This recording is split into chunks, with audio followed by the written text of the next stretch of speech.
Anne of Green Gables. Chapter 1. Mrs. Rachel Lynde is surprised.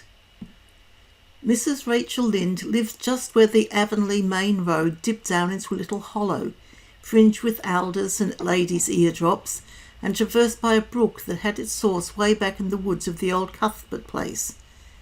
It was reputed to be an intricate headlong brook in its earlier course through the woods, with dark secrets of pool and cascade, but by the time it reached Lynde's Hollow it was a quiet, well-conducted little stream, for not even a brook could run past Mrs. Rachel Lynde's door without due regard for decency and decorum. It probably was conscious that Mrs. Rachel was sitting at her window, keeping a sharp eye on everything that passed, from brooks and children up, and that if she noticed anything odd or out of place, she would never rest until she had ferreted out the whys and wherefores thereof.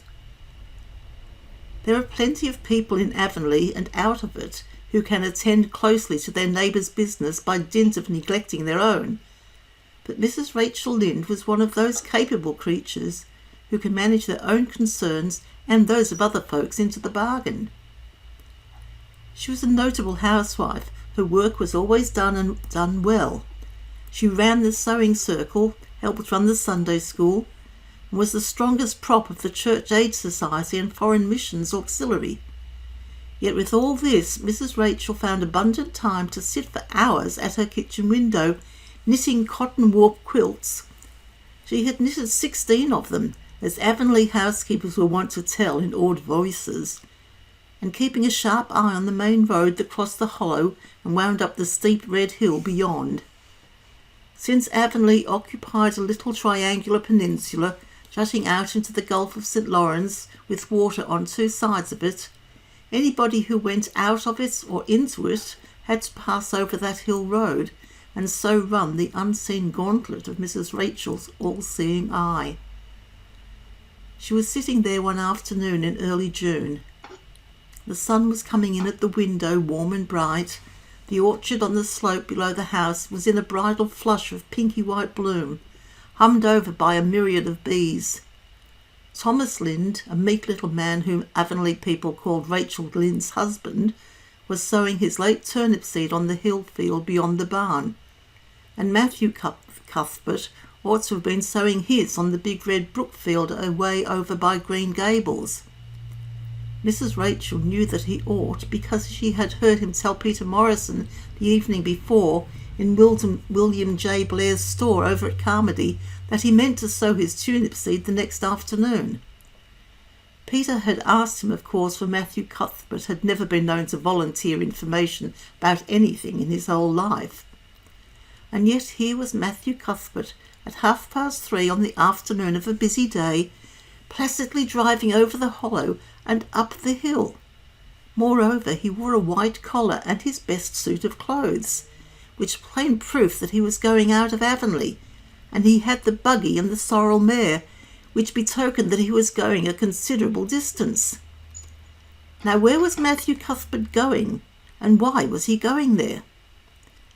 Had it been any other man in Avonlea, Mrs. Rachel, deftly putting this and that together, might have given a pretty good guess as to both questions. But Matthew so rarely went from home that it must be something pressing and unusual which was taking him. He was the shyest man alive, and hated to have to go among strangers or to any place where he might have to talk. Matthew, dressed up with a white collar and driving in a buggy, was something that didn't happen often. Mrs. Rachel, ponder as she might, could make nothing of it. Her afternoon's enjoyment was spoiled. "I'll just step over to Green Gables after tea and find out from Marilla where he's gone and why," the worthy woman finally concluded. "He doesn't generally go to town this time of year, and he never visits. If he'd run out of turnip seed, he wouldn't dress up and take the buggy to go for more. He wasn't driving fast enough to be going for a doctor. Yet something must have happened since last night to start him off. I'm clean puzzled, that's what, and I won't know a minute's peace of mind or conscience until I know what has taken Matthew Cuthbert out of Avonlea today." Accordingly, after tea, Mrs. Rachel set out, She had not far to go. The big rambling orchard-embowered house where the Cuthberts lived was a scant quarter of a mile up the road from Lynn's Hollow. To be sure, the long lane made it a good deal further. Matthew Cuthbert's father, as shy and silent as his son after him, had got as far away as he possibly could from his fellow men without actually retreating into the woods when he founded his homestead. Green Gables was built at the furthest edge of his cleared land, and there it was to this day, barely visible from the main road along which all the other Avonlea houses were so sociably situated. Mrs. Rachel Lynde did not call living in such a place living at all. "It's just saying, that's what," she said, as she stepped along the deep-rutted grassy lane bordered with wild bush roses. "It's no wonder Matthew and Marilla are both a little odd, living away back here by themselves. Trees aren't much company, though dear knows if they were there be enough of them. I'd rather look at people. To be sure, they seem contented enough, but then I suppose they're used to it. A body can get used to anything, even to being hanged, as the Irishman said." With this, Mrs. Rachel stepped out of the lane into the backyard of Green Gables. Very green and neat and precise was that yard, set about on one side with great patriarchal willows and the other with prim Lombardies. Not a stray stick nor stone was to be seen, for Mrs. Rachel would have seen it if there had been. Privately, she was of the opinion that Marilla Cuthbert swept that yard over as often as she swept her house. One could have eaten a meal off the ground without overbrimming the proverbial peck of dirt. Mrs. Rachel rapped smartly at the kitchen door and stepped in when bidden to do so. The kitchen at Green Gables was a cheerful apartment, or would have been cheerful if it had not been so painfully clean as to give it something of the appearance of an unused parlour. Its windows looked east and west. Through the west one, looking out on the backyard, came a flood of mellow June sunlight, but the east one, whence you got a glimpse of the bloom-white cherry trees in the left orchard and nodding slender birches down in the hollow by the brook, was greened over by a tangle of vines.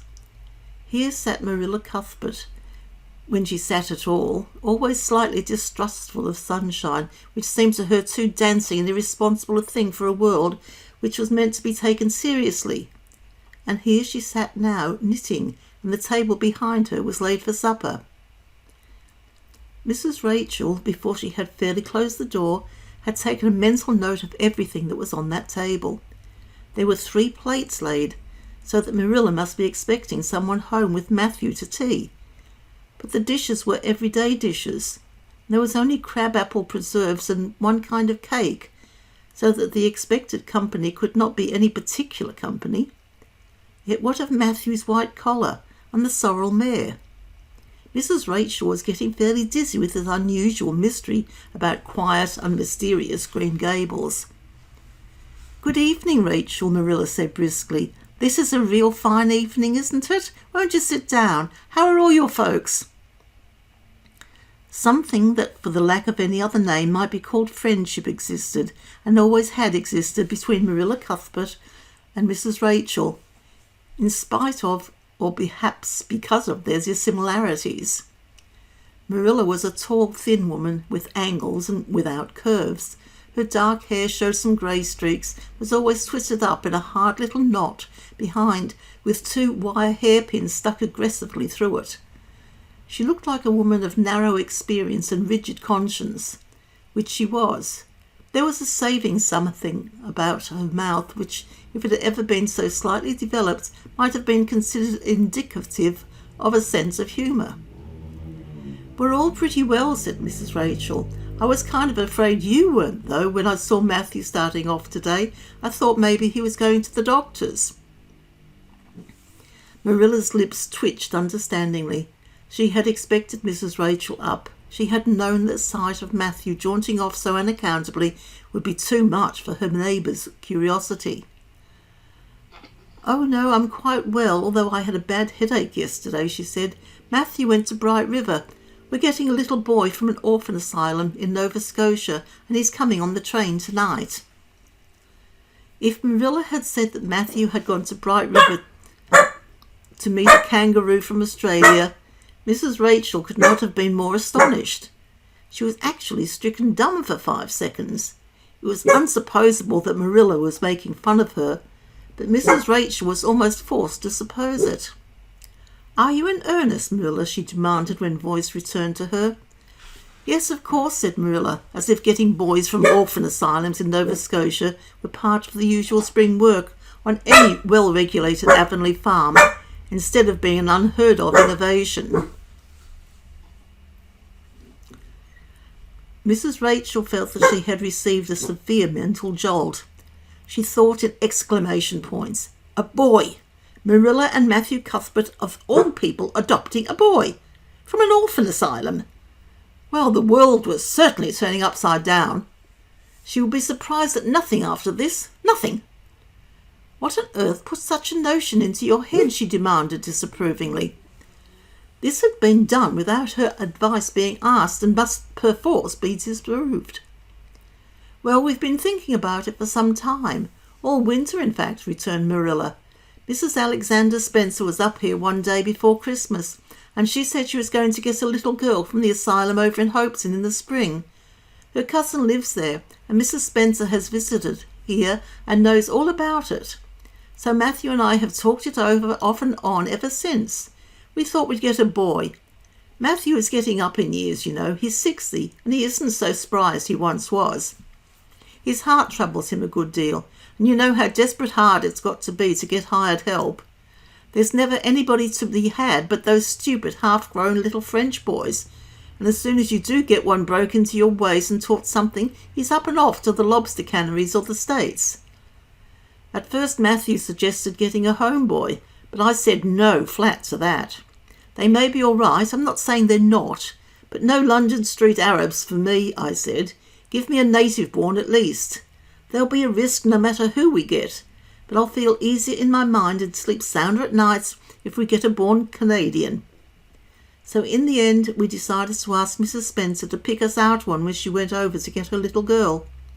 We heard last week she was going, so we sent her word by Richard Spencer's folks at Carmody to bring us a smart, likely boy of about 10 or 11. We decided that would be the best age. Old enough to be of some use in doing chores right off, and young enough to be trained up proper.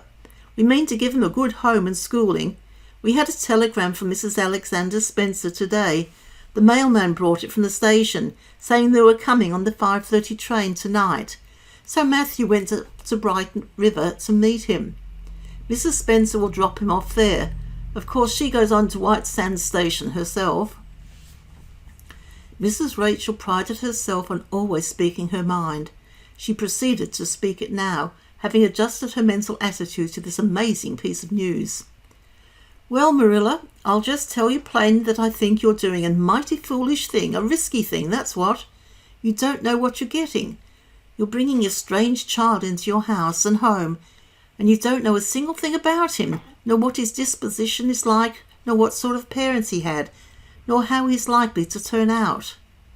Why, it was only last week I read in the paper how a man and his wife up west of the island took a boy out of an orphan asylum. He set fire to the house at night, set it on purpose, Marilla, and nearly burnt them to a crisp in their beds.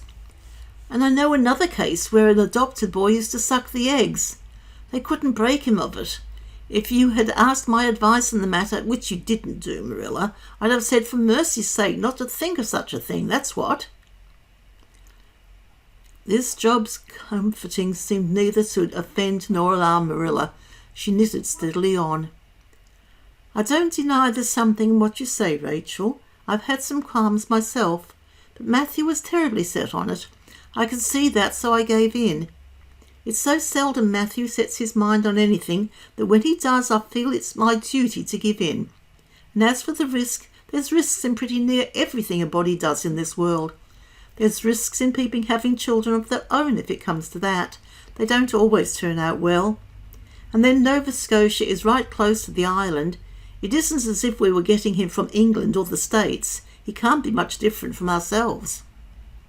"Well, I hope it will turn out all right," said Mrs. Rachel in a tone that plainly indicated her painful doubts. "Only don't say I didn't warn you if he burns Green Gables down or puts strychnine in the well. I heard of a case over in New Brunswick where an orphan asylum child did that, and the whole family died in fearful agonies. Only it was a girl in that instance. Well, we're not getting a girl, said Marilla, as if poisoning wells was a purely feminine accomplishment and not to be dreaded in the case of a boy. I'd never dream of taking a girl to bring up. I wonder at Mrs. Alexander Spencer for doing it, but there, she wouldn't shrink from adopting a whole orphan asylum if she took it into her head. Mrs. Rachel would have liked to stay until Matthew came home with his imported orphan, but reflecting that it would be a good 2 hours at least before his arrival, she concluded to go up the road to Robert Bell's and tell the news. It would certainly make a sensation second to none, and Mrs. Rachel dearly loved to make a sensation. So she took herself away, somewhat to Marilla's relief, for the latter felt her doubts and fears reviving under the influence of Mrs. Rachel's pessimism. Well, of all the things that ever were or will be, ejaculated Mrs. Rachel when she was safely out in the lane, it does really seem as if I must be dreaming. Well, I'm sorry for that poor young one, and no mistake. Matthew and Marilla don't know anything about children. They'll expect him to be wiser and steadier than his own grandfather. If so be's he's ever had a grandfather, which is doubtful. It seems uncanny to think of a child at Green Gables somehow. There's never been one there, for Matthew and Marilla were grown up when the new house was built, if they ever were children, which is hard to believe when one looks at them. I wouldn't be in that orphan's shoes for anything. My, but I pity him, that's what. So said Mrs. Rachel to the wild rose bushes out of the fullness of her heart. But if she could have seen the child who was waiting patiently at the Bright River station at that very moment, her pity would have been still deeper and more profound. And that's the end of the chapter.